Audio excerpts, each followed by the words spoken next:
बहुत समय पहले की बात है। रामपुर नाम का एक गांव हुआ करता था। गांव के लोग बहुत ही सरल थे।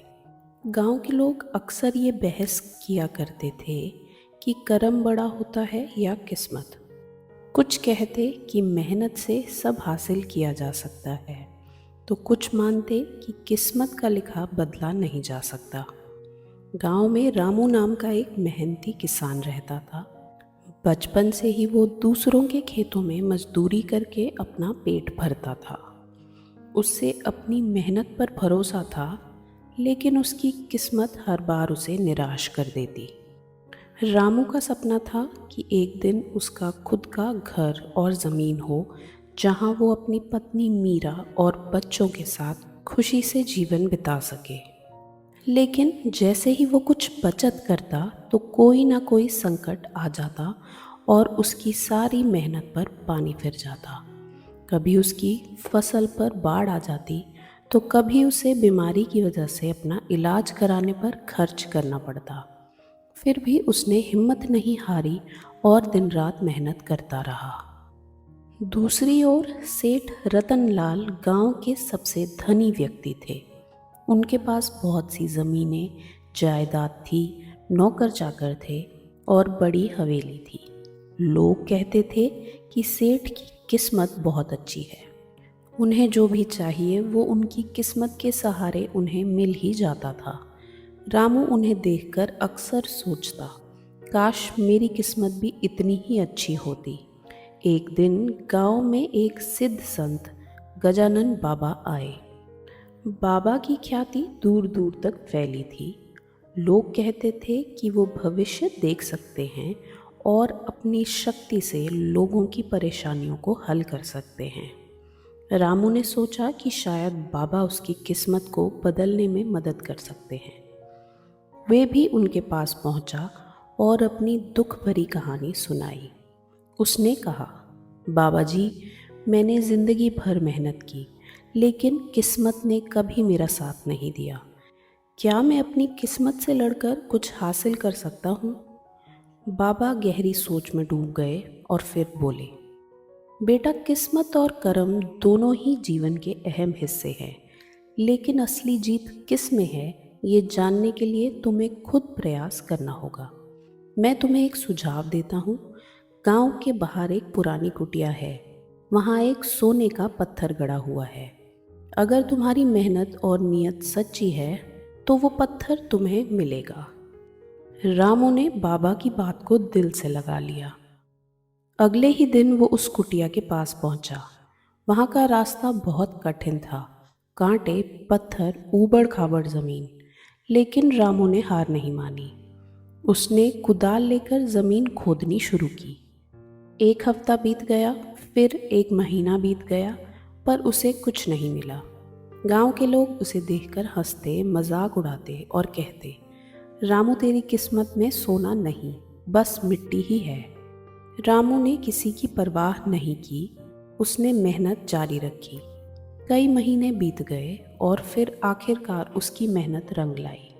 बहुत खोदने के बाद एक दिन जमीन के नीचे उसे एक चमकता हुआ सोने का पत्थर मिला। रामू की खुशी का ठिकाना नहीं था। उसने सोचा, अब मेरी किस्मत बदल जाएगी। अब मैं अपना सपना पूरा कर पाऊंगा। लेकिन किस्मत को शायद कुछ और ही मंजूर था। वो सोने का पत्थर लेकर खुशी खुशी गांव लौट रहा था। तभी रास्ते में कुछ डाकुओं ने उसे घेर लिया। डाकुओं ने उसे बुरी तरह पीटा और उसका सोने का पत्थर छीनकर भाग गए। रामू फिर से खाली हाथ रह गया। वो टूट गया और निराश होकर बाबा के पास पहुंचा। उसने कहा, बाबा जी, मैंने अपनी जान झोंक दी, महीनों मेहनत की, लेकिन किस्मत ने फिर से मेरा साथ नहीं दिया। बाबा ने उसकी बात सुनी और बोले, बेटा, कर्म और किस्मत का खेल कभी कभी हमारी समझ से परे होता है। इस पत्थर ने तुझे जो सिखाया है वो तेरा असली सोना है। सोना खो गया, पर मेहनत और सीख तेरे पास रह गई।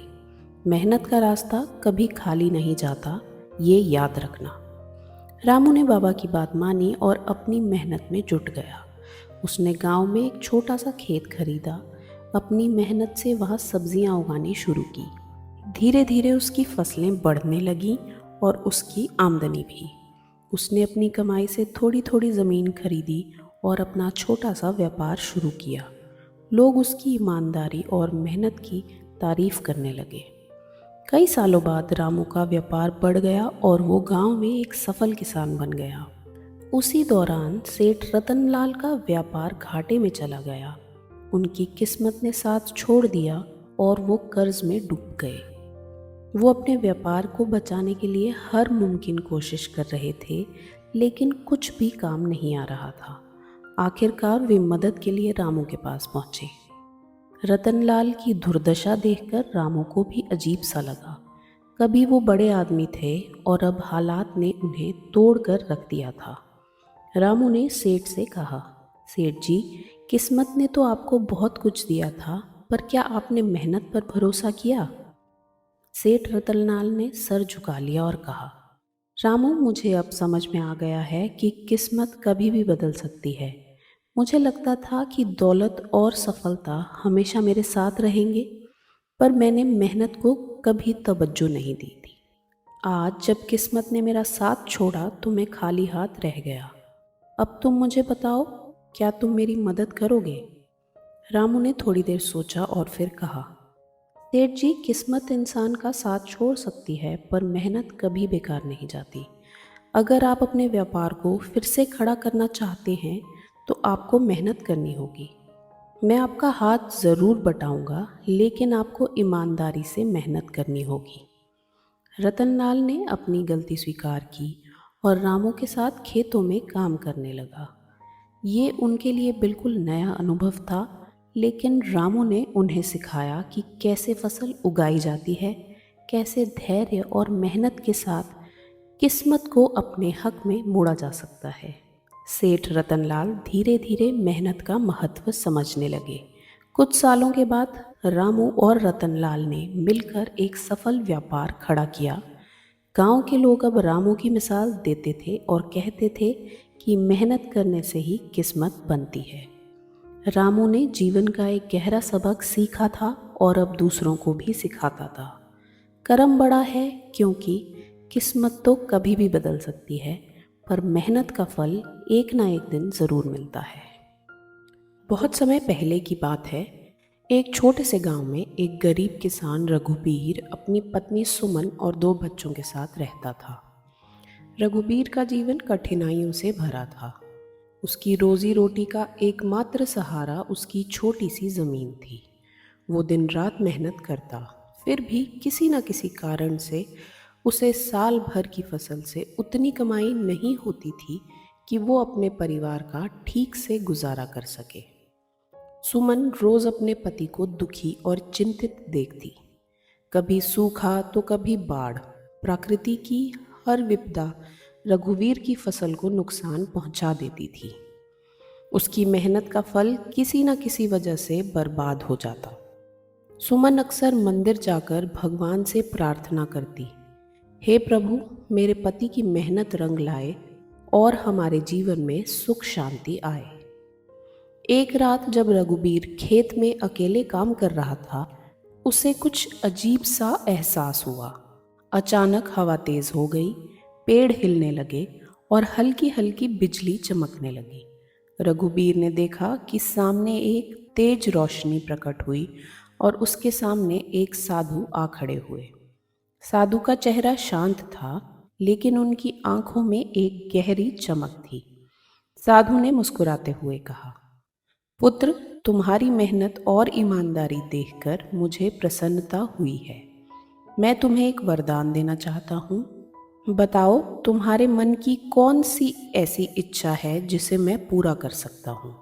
रघुवीर थोड़ा घबरा गया, परंतु उसने हिम्मत जुटाकर हाथ जोड़कर कहा, महाराज, मेरे जीवन में बस कठिनाइयाँ ही हैं। कभी फसल बर्बाद हो जाती है तो कभी बारिश का इंतज़ार करते करते सारी मेहनत बेकार हो जाती है। मैं चाहता हूँ कि मेरे पास इतनी संपत्ति हो कि मैं और मेरा परिवार सुख शांति से जीवन बिता सकें। साधु ने ध्यान से रघुबीर की बात सुनी और बोले, तुम्हारा ये वरदान तुम्हें मिलेगा, परंतु एक शर्त है। तुम्हें किसी भी हाल में लालच नहीं करना है और इस संपत्ति का उपयोग दूसरों की भलाई के लिए भी करना होगा।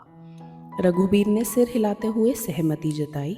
साधु ने आशीर्वाद दिया और कहा, आज से तुम्हारे जीवन में सुख समृद्धि का आगमन होगा, लेकिन ध्यान रहे ये ईश्वर का प्रसाद है, इसका दुरुपयोग नहीं करना है। साधु के जाने के बाद रघुवीर घर लौट आया। अगली ही सुबह वो खेतों में गया तो उसकी जमीन पर कुछ चमकता हुआ दिखाई दिया। उसने पास जाकर देखा तो वहां सोने की अशर्फियां बिखरी पड़ी थी। उसकी आंखों में आश्चर्य था। उसने जल्दी जल्दी सारी अशर्फियां बटोरी और घर ले आया। रघुबीर ने सुमन को सब कुछ बताया। दोनों के चेहरे पर खुशी के आंसू थे। अब रघुबीर का जीवन बदलने लगा। उसने अपनी ज़मीन पर एक अच्छा सा मकान बनाया, खेती के नए नए साधन खरीदे और गांव के गरीबों की मदद भी की। वो गांव का सबसे सम्मानित व्यक्ति बन गया। धीरे धीरे उसकी संपत्ति बढ़ने लगी। अब उसके पास ज़मीनें, पशुधन और नौकर चाकर भी हो गए थे। हर कोई उसकी प्रशंसा करता और रघुबीर खुद को बहुत भाग्यशाली मानता था। वो साधु के वरदान के प्रति आभारी था, लेकिन मन के एक कोने में कहीं ना कहीं उसे अब अपने धन पर बहुत लगाव हो गया था। जैसे जैसे उसकी संपत्ति बढ़ती जा रही थी, रघुबीर का स्वभाव भी बदलने लगा। पहले वो खुले दिल से मदद करता था, परंतु अब उसकी आंखों में अपने धन का मोह दिखने लगा। उसने धीरे धीरे गांव के लोगों से दूरियां बनानी शुरू कर दी। जहां पहले वो लोगों की समस्याएं सुनता था, अब वो उन्हें टालने लगा। एक दिन जब गांव के एक गरीब आदमी ने उससे कुछ उधार मांगा तो रघुबीर ने उसे टका सा जवाब दे दिया। उसने कहा, मुझे कोई भीख का ठेका नहीं मिला है कि मैं सबकी मदद करूं। मेरे पास भी अपने खर्चे हैं। ये सुनकर वो गरीब आदमी अपने गांव चुपचाप लौट आया। गांव वालों में चर्चा होने लगी। पहले रघुबीर कितना नेक दिल इंसान था, पर अब जैसे ही उसके पास दौलत आ गई वो बिल्कुल बदल गया है। अब वो पहले जैसा नहीं रहा। ये बात धीरे धीरे पूरे गांव में फैल गई। लोग अब रघुबीर से कटने लगे और उसे धीरे धीरे अहंकारी समझने लगे। अब रघुवीर का जीवन एकदम बदल गया था। दिन रात वो अपने धन की रक्षा में लगा रहता। उसकी चिंता और लालसा इतनी बढ़ गई कि वो हर समय अपनी संपत्ति की चिंता में ही डूबा रहता। उसे नींद भी नहीं आती और वो हमेशा इस डर में रहता कि कहीं कोई उसके धन को चुरा न ले। कुछ समय बाद साधु फिर से गांव में लौट आए। उन्होंने सुना कि रघुवीर अब पहले जैसा नहीं रहा। वो लालच और अहंकार में खो गया है। साधु ने सोचा कि एक बार रघुबीर से मिलना चाहिए। वो उसके घर पहुंचे और दरवाज़ा खटखटाया। रघुबीर ने साधु का स्वागत तो किया, लेकिन उसके चेहरे पर पहले जैसी विनम्रता नहीं थी। साधु ने मुस्कुराते हुए उससे पूछा, पुत्र, तुम्हें मेरा दिया वरदान कैसा लगा? रघुबीर ने सिर झुकाते हुए कहा, महाराज, आपकी कृपा से मेरा जीवन सुखमय हो गया है। अब मेरे पास हर चीज़ है। मैं आपका आभार व्यक्त नहीं कर सकता। लेकिन उसकी आवाज़ में एक अजीब सी असहजता थी। साधु ने उसकी आंखों में देखा और बोली, पुत्र, क्या तुम वाकई खुश हो? तुम्हारे चेहरे पर संतोष का भाव नहीं दिखता। पहले तुम कितने संतुष्ट और खुश दिखते थे, लेकिन अब तुम हमेशा चिंता में क्यों डूबे रहते हो? रघुवीर को कोई उत्तर नहीं सूझा। उसने अपनी आंखें नीची कर ली। साधु ने उसकी चुप्पी को भांपते हुए कहा, पुत्र, विधि का विधान यही है कि इंसान को संतोष के बिना कभी सच्ची खुशी नहीं मिल सकती। दौलत पाने के बाद भी यदि मन अशांत है तो समझो कि वो दौलत किसी काम की नहीं। साधु की बातें सुनकर रघुबीर की आंखों में आंसू आ गए। उसे अपनी गलती का एहसास होने लगा। उसने साधु से क्षमा मांगी और अपने लालच को त्यागने का निश्चय किया। उसने अपनी संपत्ति का उपयोग पहले की तरह गांव वालों की सहायता में करना शुरू कर दिया।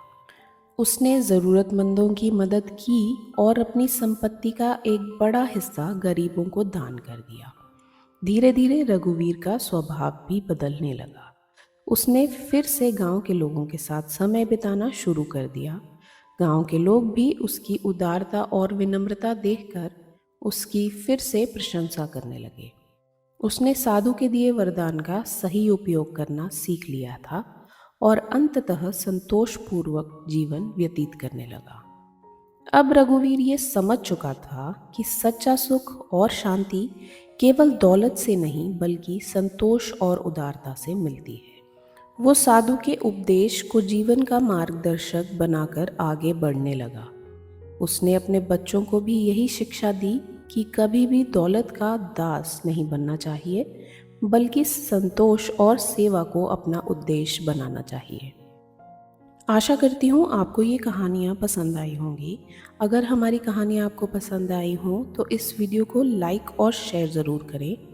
आपके सुझाव हमें कमेंट बॉक्स में ज़रूर भेजें और हमारा प्रोत्साहन बढ़ाते रहने के लिए हमारे चैनल को सब्सक्राइब ज़रूर करें। धन्यवाद।